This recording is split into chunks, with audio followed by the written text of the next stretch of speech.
Muy buenas tardes, mis amados hermanos. Qué gusto que podamos estar nuevamente por este medio, reuniéndonos. Y sean todos bienvenidos. En esta tarde tenemos a nuestro queridísimo y amado amigo José Reveles y su esposita Carmen, quienes nos van a compartir la palabra de Dios.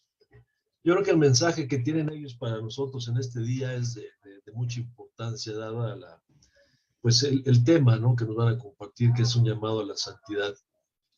Yo creo que es un tema, un mensaje muy bueno, porque conforme a lo que nosotros vemos que nos rodea, al menos lo que yo puedo percibir, hay bastante carencia en ese sentido, ¿no? Entonces, pues yo quiero invitarles a que pongamos atención, que estemos muy atentos a lo que Dios tiene para nosotros en esta tarde, y que escuchemos a nuestros queridos amigos.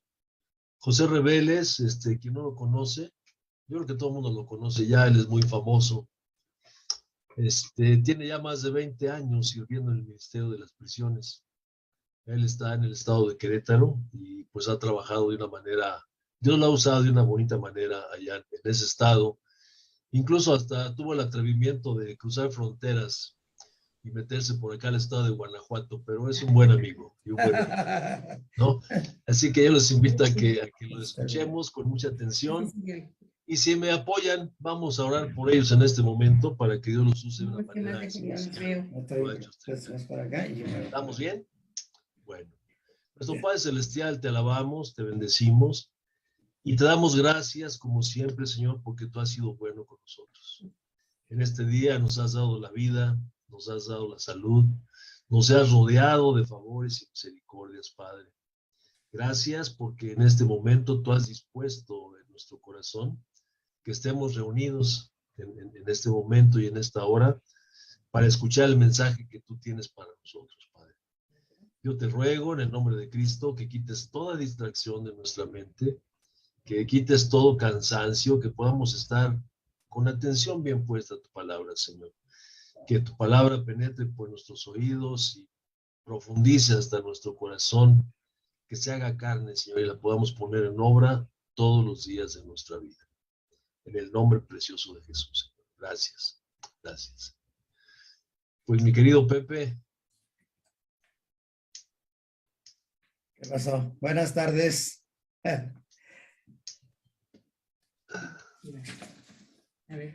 Buenas tardes a todos los que estén presentes y aún los ausentes. Buenas tardes. ¿Cómo están todos? Bien, ¿verdad? Desde luego que sí. Bueno, para los que no me conocen, lo que decía Luis, yo soy José Reveles, y estamos sirviendo en el estado de Querétaro. Y ella, diles quién eres. Ya no sé ni quién soy. Es mi esposo. Pero tú. Yo. Yo soy Carmen Vilchis, para servirles. A los que no me conocen, yo voy a hospitales, pero ahorita pues estoy en receso hasta que nos manden llamar otra vez. Pero de alguna manera pues seguimos sirviendo al Señor. Y ahorita pues voy a empezar a apoyar a mi esposo, pero les anticipo que me tengan paciencia porque como muchos de ustedes saben que padezco de vértigo postural, entonces el vértigo lo traigo ahorita del lado derecho. Entonces me van a tener paciencia, porque voy a leer, pero a veces se me bailan las letritas. Pero me da mucho gusto verlos, saludarles y qué bueno que somos de la familia. Gracias. Ok, pues vamos a iniciar. Si tienen por ahí Biblias, ¿verdad? Si no, bueno, vamos a leer en 1 Samuel, capítulo 8, del 10 al 22. ¿Ya empezamos? ¿Ya están listos? ¿Sale?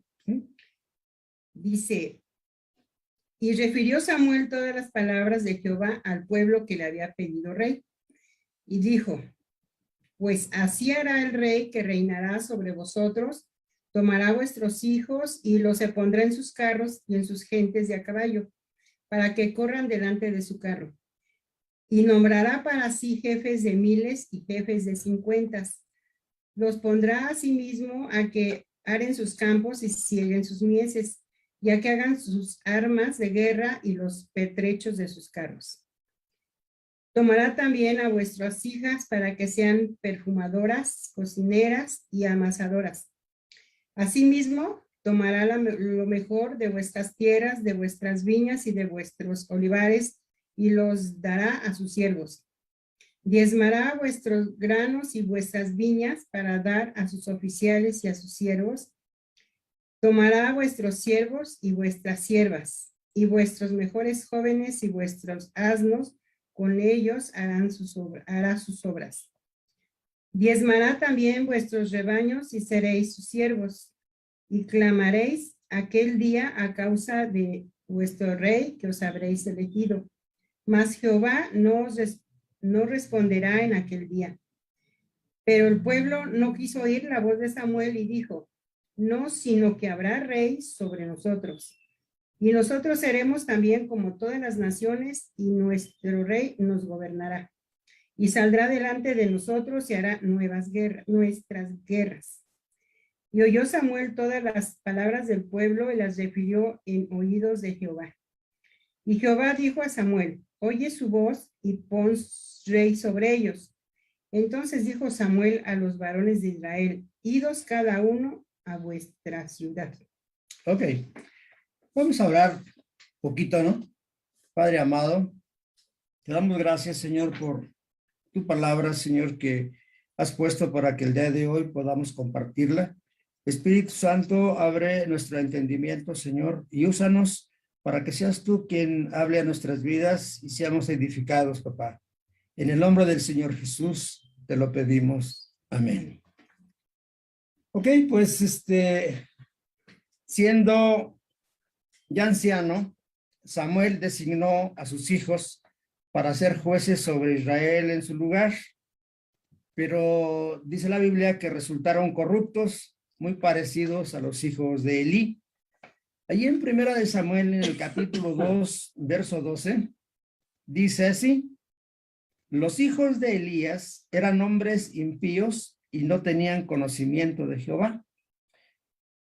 Probablemente los hijos de Samuel vieron o supieron del comportamiento de los hijos de Elí.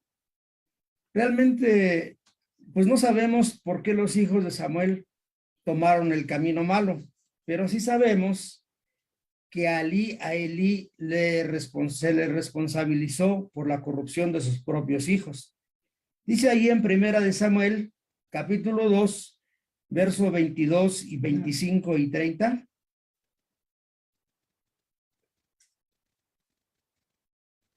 Samuel 2, 22 al 25 y 30.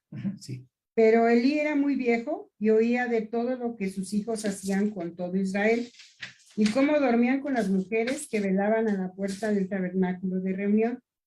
Y les dijo: ¿por qué hacéis cosas semejantes? Porque yo oigo de todo este pueblo vuestros malos procederes.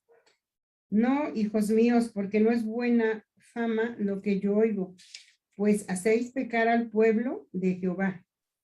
Si pecar el hombre contra el hombre, los jueces le juzgarán. Mas si alguno pecare contra Jehová, ¿quién rogará por él? Pero ellos no oyeron la voz de su padre, porque Jehová había resuelto hacerlos morir.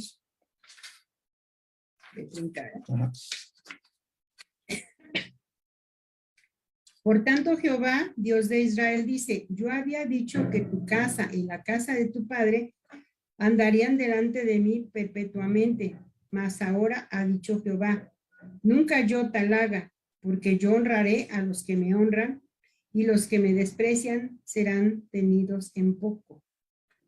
Sí, como vemos, es bien tremendo el verso 25, ¿verdad? Dice: si pecare el hombre contra el hombre, los jueces le juzgarán. Mas si alguno pecare contra Jehová, ¿quién rogará por él? O sea, es muy fuerte, ¿verdad? Ese versículo como para hacer un súper tema, ¿no? Pero bueno, continuamos. Sus hijos de Elí. Sus hijos eran lo suficientemente... Así. Sus hijos de Eli eran lo suficientemente grandes como para arreglárselas por sí mismos. Debemos tener cuidado de no culparnos por los pecados de nuestros hijos. El libro de Ezequiel 18:20 dice: el alma que pecare, esa morirá. El hijo no llevará el pecado del padre, ni el padre llevará el pecado del hijo. La justicia del justo será sobre él, y la impiedad del impío será sobre él. Por otro lado, la paternidad es una responsabilidad tremenda y nada es importante que moldear y forjar la vida de nuestros hijos. Si sus hijos ya grandes no están siguiendo el camino de Dios, dése cuenta de que ya no puede controlarlos más. No se culpe a sí mismo por lo que ya no es su responsabilidad. Pero si sus hijos están bajo su cuidado, sepa que lo que usted haga o enseñe tendrá un profundo efecto en ellos que durará el resto de su vida. Ajá. Fíjense, Israel quería un rey por varias razones. Vamos a ver únicamente 3. La primera, los hijos de Samuel no eran los adecuados para guiar a Israel. Allí en 1 Samuel, capítulo 8, verso 5, dice así: y le dijeron, he aquí tú has envejecido y tus hijos no andan en tus caminos. Por tanto, constitúyenos ahora un rey que nos juzgue como tienen todas las naciones. El 2. Las 12 tribus de Israel tenían continuamente problemas al trabajar juntas porque cada una de ellas tenía su propio líder y su propio territorio. O sea, eran autónomos. Se esperaba que un rey uniría a las tribus en una nación y en un ejército. 3. El pueblo quería ser como las naciones vecinas. Y esto es exactamente lo que Dios no quería. En el verso 20 dice, y nosotros seremos también como todas las naciones, y nuestro rey nos gobernará y saldrá delante de nosotros y hará guerras.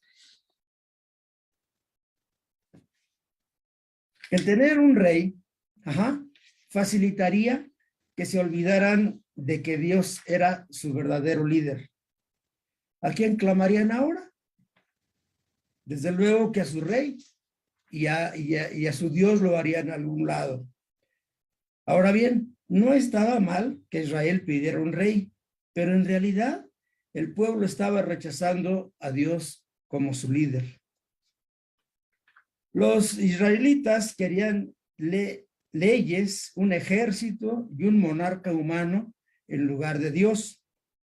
Querían administrar la nación con los recursos humanos, aun cuando solo la fuerza de Dios podía hacerles florecer en la hostil tierra de Canaán. El pueblo clamó por un rey, pensando que un nuevo sistema de gobierno traería un cambio en la nación. Y bueno, no es raro, ¿verdad? Porque también aquí en México pensamos igual. Elegimos otro presidente y decimos, ¿verdad? Pues va a traer un cambio a nuestra nación. Tenemos la esperanza de que muchas cosas sean positivas para el pueblo, ¿verdad? Desde luego. Pero pues ya que su problema básico era la desobediencia a Dios, sus otros problemas continuarían bajo la misma administración, bajo la nueva, ¿no? Administración. Lo que necesitaban ellos era una fe unificada y no un gobierno unificado. Si los israelitas se hubieran sometido al liderazgo de Dios, habían prosperado más allá de sus expectativas. Entonces, nuestra obediencia se debilita si pedimos a Dios que guíe a nuestras familias o vida personal, pero continuamos viviendo con los valores y normas del mundo. Porque el mundo tiene sus valores y sus propias normas. La fe en Dios debe tocar todas las áreas prácticas de nuestra vida. En la vida social, en la vida espiritual, en la vida familiar, en la vida de trabajo. Samuel explicó cuidadosamente todas las consecuencias negativas de tener un rey, pero los israelitas se negaron a escuchar. ¿Les pasa eso en la consejería? Les decimos, mira, la Biblia dice, la experiencia dice, pero no hacen lo que saben, sino lo que piensan, de tal manera, ¿verdad?, que se tardan un poquito más en salir de las circunstancias.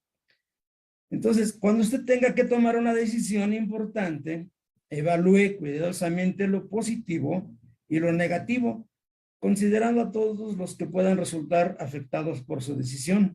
Ahora bien, ¿encubriremos a nuestros hijos su pecado, pretextando que ya están grandes? Yo creo que no lo debemos hacer. Que se enfrenten a sus errores para que maduren. Hay papás que no permiten que sus hijos maduren y los convierten en monstruos. O sea, cualquier circunstancia que viven los hijos, inmediatamente llega la mano de papá a sacarlos tanto de la cárcel como de cualquier problema para que su hijo no se vea ni fichado ni tenga otra circunstancia más difícil. Entonces, esa persona no va a madurar. Va a decir, al fin, papi me saca de todas mis broncas, ¿verdad? Por eso es importante, ¿verdad? Israel fue llamado para ser una nación santa, separada y única entre todas las demás naciones. Si leemos ahí en Levítico 20, verso 26, dice, habéis pues de serme santos, porque yo Jehová soy santo y os he apartado de los pueblos para que seáis míos. Fíjense qué tremendo. Habéis pues de serme santos, porque yo Jehová soy santo y os he apartado de los pueblos para que seáis míos.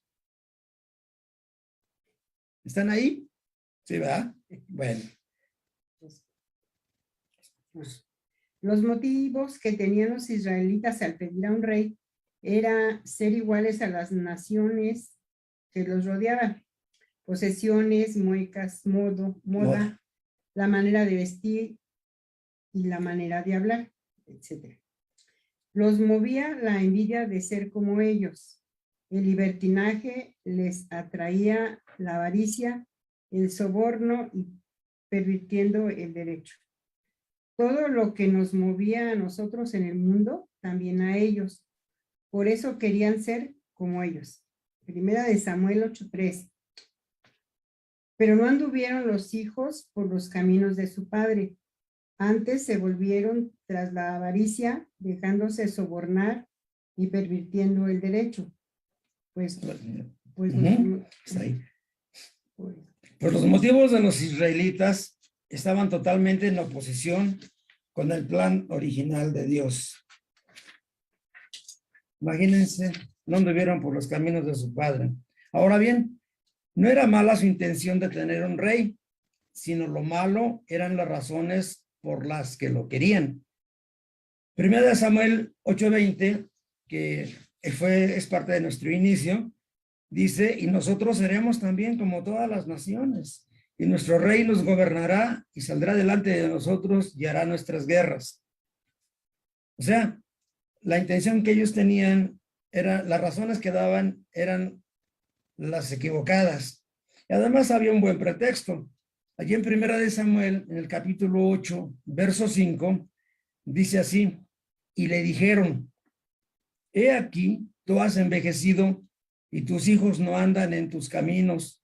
Por tanto, constitúyenos ahora un rey que nos juzgue como tienen todas las naciones. Fíjense qué tremendo.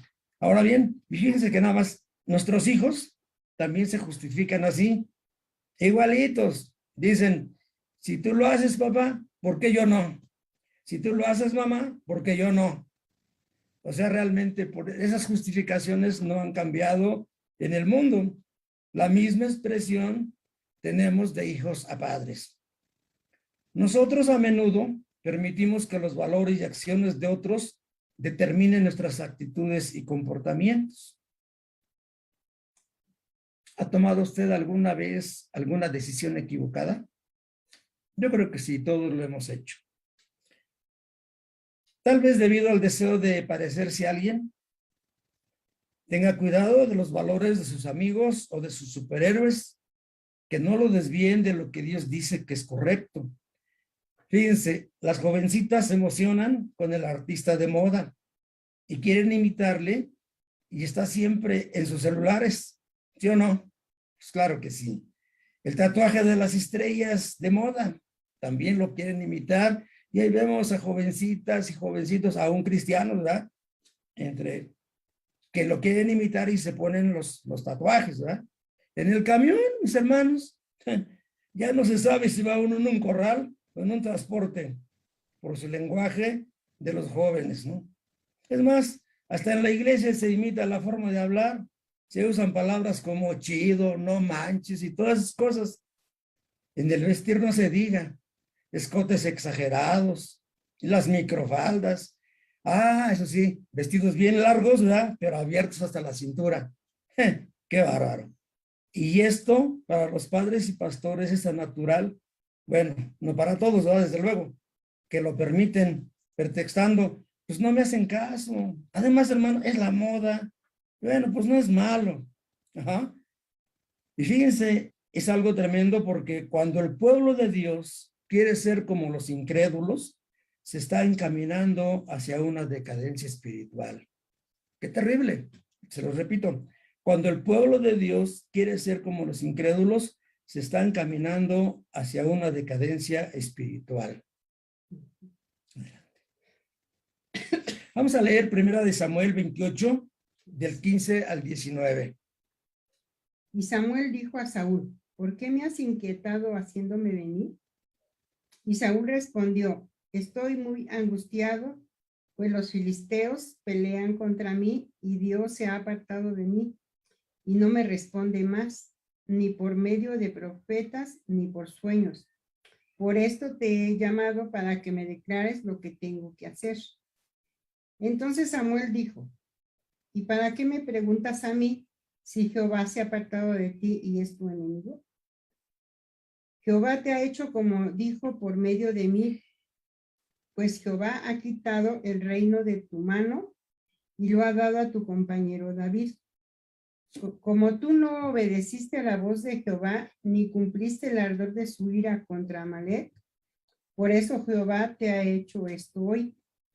Jehová entregará a Israel también contigo en manos de los filisteos, y mañana estaréis conmigo, tú y tus hijos. Jehová entregará también al ejército de Israel en manos de filisteos. Okay. Dios no respondió a las peticiones de Saúl porque no siguió sus instrucciones previas. Algunas veces la gente se pregunta, ¿por qué mis oraciones no reciben respuesta? Y fíjense, en 1 Samuel, capítulo 15, vemos lo que Jehová Dios le ordenó por medio del profeta Samuel, lo que debía hacer. Bueno, yo saqué un resumen de 5 puntos. Punto número 1, lo nombran rey de Israel en el verso 1 del capítulo 15. 2, Dios le da una comisión, verso 3. 3, Saúl se rebela contra Dios y desobedece sus instrucciones, verso 9. Y 4, Saúl es desechado por Dios en el verso 23. 5, Samuel le declara a Saúl que la obediencia a Dios está por sobre todas las cosas en el verso 22. Imagínense, entonces podemos darnos cuenta de lo que yo preguntaba. Algunas veces la gente se pregunta por qué mis oraciones no reciben respuesta. Lo que pasa es que si no cumplen con responsabilidades que Dios les ha dado, no deberían sorprenderse cuando Él no les da más instrucciones. Y esto es en las 4 áreas que hablábamos. Jesús nos recuerda que nuestro hablar y nuestras acciones revelan nuestra creencia, actitudes y motivaciones verdaderas. Las buenas impresiones que tratamos de dar no duran si nuestros corazones son engañosos. Lo que está en su corazón se reflejará en su vocabulario y conducta. En Mateo 12, 34 y 37, Jesús habla así. Generación de víboras, ¿cómo podéis hablar lo bueno siendo malos? Porque de la abundancia del corazón habla la boca. El hombre bueno del buen tesoro del corazón saca buenas cosas y el hombre malo del mal tesoro saca malas cosas. Mas yo digo que toda palabra ociosa que hablen los hombres, de ello darán cuenta el día del juicio. Porque por tus palabras serás justificado y por tus palabras serás condenado. De tal manera que Jesús nos recuerda que lo que decimos revela lo que hay en el corazón. ¿Sí? ¿Qué tipos de palabras salen de nuestra boca? Bueno, pues estas son las indicaciones de lo que nuestro corazón alberga. Uno no puede solucionar el problema del corazón cambiando de vocabulario. Tiene que permitirle al Espíritu Santo que lo llene con actitudes y motivos nuevos.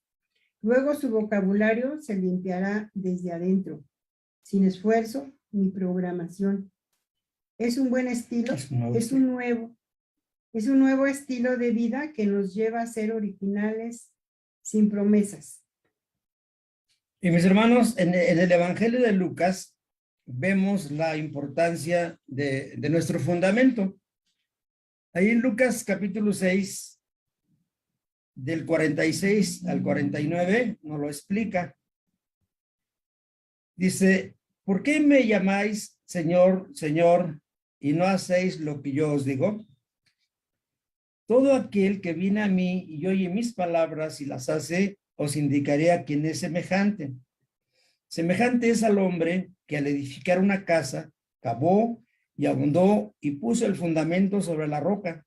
Y cuando vino la inundación, el río dio con ímpetu contra aquella casa, pero no la pudo mover porque estaba fundada sobre la roca. Mas el que oyó y no hizo, semejante es al hombre que edificó su casa sobre la tierra sin fundamento, o sea, cimiento, contra la cual el río dio con ímpetu y luego cayó, y fue grande la ruina de aquella casa. Me preguntaba, ¿no? Bueno, ¿por qué las personas edificarán sus casas sin cimientos, ¿no? Sin fundamento? Bueno, tal vez por evitar el arduo trabajo de preparar piedras para la edificación, o quizás para ahorrar tiempo. Bueno, a lo mejor también son más atractivas, o por adjudicarse un terreno sin comprarlo, o por el nivel más alto que las casas junto a la playa que las que están en el acantilado. Ahora bien, también es posible que procuren unirse a los amigos que ya ocupan un lugar en los lugares arenosos, y no precisamente buenos amigos, o por añoranzas de las maldades que se hacían con ellos, o quizás porque no escucharon que se avecinaban fuertes tormentas, ni dieron importancia a las advertencias, o por alguna razón piensan que a ellos no les pasará nada y exclaman, a mí eso no me sucede. Ahora bien, no importa cuál sea la razón, los constructores sin fundamento no tienen visión y tendrán que sufrir las consecuencias. Nosotros aquí en San Juan habíamos escogido una casa que está más abajo. Entonces, quien nos vendió la casa, que era un compadre, nos dijo, no, mire, a usted le conviene comprar una casa más arriba, y porque aquí abajo la lluvia baja toda sobre esa parte que reconoce como río y se va a meter en las casas. Y bueno, nos convenció y tomamos esta donde estamos viviendo actualmente. Con los años vimos que realmente tenía razón, porque tuvieron que sacar algunas, desalojar algunas casas porque el agua se llevó refrigeradores y todo de esas casas. Entonces, pues tenía razón, ¿verdad? ¿Cuáles son sus razones? Cuando se da cuenta que no oye, o que oye más bien, pero no obedece. La obediencia a Dios se compara con la construcción de una casa de sólida base que permanece firme en medio de las tormentas. Cuando la vida está en calma, el fundamento no parece importar. Pero cuando la crisis viene, se prueba nuestro fundamento. Recuerde que los árboles son zarandeados por el viento, igual que nosotros vamos a ser zarandeados por las circunstancias. Pues bien, entonces asegúrese que su vida esté construida sobre la sólida base del conocimiento y confianza en Jesucristo. Y fíjense esto que pasó. Gracias a Dios hicimos caso a esta persona que nos aconsejó. Oímos, ¿verdad? Y obedecimos lo que él decía y funcionó. Gracias a Dios, el día de hoy no tenemos problemas con la lluvia. Vamos a leer ahí Primera de Pedro, capítulo 1, verso del 13 al 15. Dice, por tanto, Más fuerte, no puedes. por tanto, ceñid los lomos de vuestro entendimiento, sed sobrios y esperad por completo en la gracia que se os traerá cuando Jesucristo sea manifestado.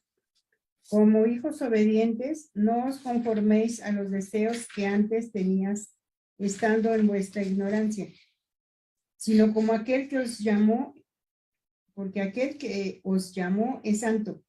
Sed también vosotros santos en toda vuestra manera de vivir, porque escrito está, sed santos porque yo soy santo. Ajá. Escrito está, sed santos como yo soy santo. Y podemos ir concluyendo de alguna manera. El inminente retorno de Cristo, mis hermanos, debe motivarnos a vivir para Él. Eso significa estar mentalmente vigilantes, disciplinados y concentrados. ¿Estaremos listos para encontrarnos con Cristo? El Dios de Israel y de la iglesia cristiana, mis hermanos, es santo. Él determina las normas para la moralidad. A diferencia de los dioses romanos, Él no es belicoso, no es adúltero ni es rencoroso. A diferencia de los dioses populares de los cultos paganos en el primer siglo, y vamos, también el de hoy en día, ¿verdad? Él, nuestro Dios, no es sanguinario. Él es un Dios de misericordia y justicia que cuida personalmente a cada uno de sus discípulos. Porque dice la Escritura, ¿sí?, que Él quiere que todos procedan al arrepentimiento, porque Él no quiere que alguien se pierda. Nuestro santo Dios, nuestro Dios santo, espera que nosotros lo imitemos al aplicar sus normas morales elevadas. Así como Él, debemos ser misericordiosos y justos y sacrificarnos por los demás. Después de que las personas dedican su vida a Cristo, aún sienten cierta atracción por sus costumbres pasadas. Inclusive algunos todavía añoran vivir aquella vida pasada. Pedro dice que debemos ser como nuestro Padre Celestial, santos en cada cosa que hacemos. Santidad significa mantenerse totalmente devotos o dedicados a Dios, separados para uso especial y apartados del pecado y de su influencia. Debemos mantenernos apartados y ser diferentes, no mezclándonos con la multitud. La palabra dice que se conviertan a ti y no tú a ellos. Fíjense, vamos a verlo de Saúl. Saúl fue el que expulsó a todos los médiums y espiritistas, los que consultaban a los muertos, pero en su desesperación, él consultó a una adivina. A pesar de que había retirado el pecado de hechicería del país, no lo quitó de su corazón. Si nuestros corazones no cambian, mis hermanos, los pecados volverán, definitivamente. Saúl se sintió abrumado cuando vio al ejército filisteo, por lo cual se volvió al ocultismo y esto lo llevó al desastre. No debemos ser diferentes solo por ser el hecho de serlo. Lo que nos hace diferentes son las virtudes de Dios aplicadas a nuestra vida. Nuestras prioridades deben ser las del Señor Jesús. Todo esto va en contraste con nuestras costumbres anteriores. No podemos llegar a ser santos por nuestros propios esfuerzos, por lo que Dios nos da a su Espíritu Santo para ayudarnos a ser obedientes y nos da el poder para vencer al pecado. Ahora bien, no tenemos excusa. El apóstol Pablo nos da la clave y él dice, considérense muertos al pecado. Y claro, razonando, él dice, pues sí, porque un vivo no puede vivir como un muerto, ni un muerto como un vivo. Si yo me considero muerto al pecado, ya no existo para el pecado, definitivamente. Y miren lo que dice en 2 de Timoteo, capítulo 1, verso 7. Dice, Dios nos dio un espíritu de amor, de poder y dominio propio. Este último es muy importante en nuestra vida, porque si tenemos el dominio propio dado por Dios, nosotros podemos decirle no a todo aquello que aunque aparentemente sea bueno, no hacerlo. Porque muchas veces pensamos, no, pues es que es una bendición de Dios. No, a veces no es por ahí. Entonces, el dominio propio es muy importante en nuestra vida. Mis hermanos, pidámosle a Dios que nos ayude a ser librados de las garras del pecado. Amén. Vamos a orar. Padre amado, te damos gracias infinitamente por estos momentos que tú nos regalas, Señor, libres de miedo, del COVID, libres de temores, Señor, porque tú tienes ya un día anotada la cita con nosotros, Señor.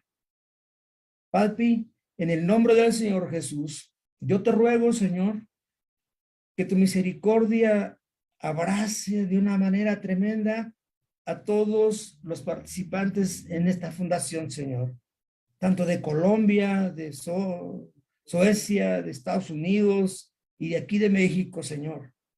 Abre nuestro entendimiento, Señor, para darnos cuenta, Señor, de lo que está establecido en tu palabra, Señor, y no dejarnos llevar por lo que pensamos, Señor.